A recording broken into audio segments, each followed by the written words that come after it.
ಇದೆಲ್ಲ ಕೂಡ ಬೀಜದಲ್ಲಿ ಹುಟ್ಟಿದಂತಹ ಕೆಂಪು ಬಸಳೆ, ಅದನ್ನೆಲ್ಲ ಕೂಡ ಮಣ್ಣು ಸಮೇತ ಹುಟ್ಟಿದಂತಹ ಗ್ರೋ ಬ್ಯಾಗಿಂದ ತೆಗೆದು ಇಟ್ಕೊಂಡಿದ್ದೇನೆ. ಇದು ಮಳೆಗಾಲಕ್ಕೋಸ್ಕರ ನಾನು ತಯಾರಿ ಮಾಡ್ತಾ ಇರುವಂಥದ್ದು. ಮನೆಯ ಬದಿಯಲ್ಲಿ ಅಂದರೆ ನೀರು ಬೀಳುವುದಿಲ್ಲ. ಮೇಲೆ ನೋಡಿ ಈ ರೀತಿಯಾಗಿ ಶೀಟಿನ ಮಾಡಿ ಬರ್ತದೆ, ಅದರ ಕೆಳಗಡೆ ಇಟ್ಕೊಂಡಿದ್ದೇನೆ 2 ಗ್ರೋ ಬ್ಯಾಗ್. ಇದರಲ್ಲಿ ಮೊದಲೇ ನಾನು ತರಕಾರಿ ಬೆಳೆಸಿದಂಥದ್ದು ಉದುರುದರಾದಂತಹ ಸುಡುಮಣ್ಣುಂಟು, ಮತ್ತು ಸ್ವಲ್ಪ ಕಸದ ರೀತಿ ಗೊಬ್ಬರ ಕೂಡ ಉಂಟು. ಹಾಗಾಗಿ ಇದನ್ನು ಸ್ವಲ್ಪ ಈ ರೀತಿ ಲೂಸ್ ಮಾಡ್ಕೊಳ್ಳೋದು, ಇನ್ನು ಈ ಬಸಳೆಯನ್ನು ನೆಟ್ಕೊಳ್ಳೋದು. ಮಳೆಗಾಲ ಆದ್ದರಿಂದ ಇದಕ್ಕೆ ಹೆಚ್ಚು ಇಂಥ ದೊಡ್ಡ ಗ್ರೋ ಬ್ಯಾಗ್ ಬೇಡ. ವಾತಾವರಣದಲ್ಲಿ ಮೊದಲೇ ತಂಪಿರುವಾಗ ತುಂಬ ದೊಡ್ಡದಾದರೆ ಕೊಳ್ತು ಹೋಗುವಂಥ ಸಾಧ್ಯತೆ ಇರ್ತದೆ.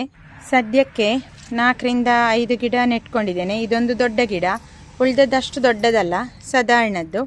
ಇನ್ನೀಗ ಇದರ ಬುಡಕ್ಕೆ ಮಣ್ಣನ್ನು ಹಾಕಿಕೊಳ್ಳೋದು, ಮತ್ತು ಮೇಲ್ಗಡೆಯಿಂದ ಸ್ವಲ್ಪ ಗೊಬ್ಬರ ಕೂಡ ಹಾಕ್ಕೊಳ್ತೇನೆ.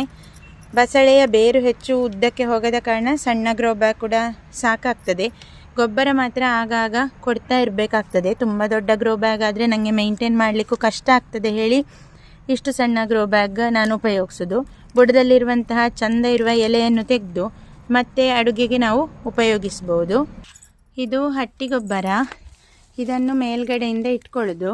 ಸದ್ಯಕ್ಕೆ ಇನ್ನೊಂದು ತಿಂಗಳಿಗೆ ಇದೇ ಗೊಬ್ಬರ ಸಾಕಾಗ್ತದೆ. ಮತ್ತೆ ಏನಾದರೂ ಗೊಬ್ಬರ ಹಾಕ್ಕೊಳ್ಳೋದು, ಮತ್ತು ನಿಮ್ಮ ಜೊತೆ ಅಪ್ಡೇಟ್ ಕೂಡ ಹಂಚಿಕೊಳ್ತೇನೆ ಹೇಗುಂಟು, ಮತ್ತು ಮಳೆಗಾಲದಲ್ಲಿ ಬಸಳೆ ಯಾವ ರೀತಿಯಾಗಿ ನಮಗೆ ಕೊಯ್ದುಕೊಳ್ಬಹುದು ಹೇಳಿ. ಇದಕ್ಕೂ ಕೂಡ ಇದೇ ರೀತಿಯಾಗಿ ಗೊಬ್ಬರವನ್ನು ಇಟ್ಕೊಳ್ಳೋದು. ಮಳೆಗಾಲದಲ್ಲಿ ಕೆಲವರು ಬಸಳೆ ತಿನ್ನಬಾರ್ದು, ಶೀತ ಆಗ್ತದೆ ಹೇಳ್ತಾರೆ, ಆದರೆ ನಮಗೇನು ಅಷ್ಟು ಸಮಸ್ಯೆ ಗೊತ್ತಾಗೋದಿಲ್ಲ. ಆದ್ದರಿಂದ ಮಳೆಗಾಲದಲ್ಲೂ ಕೂಡ ನಮ್ಮ ಮನೆಯಲ್ಲಿ ಆದಷ್ಟು ತರಕಾರಿಗಳನ್ನು ಬೆಳೆಯುವಂತಹ ಪ್ರಯತ್ನ ಮಾಡೋದಷ್ಟೇ.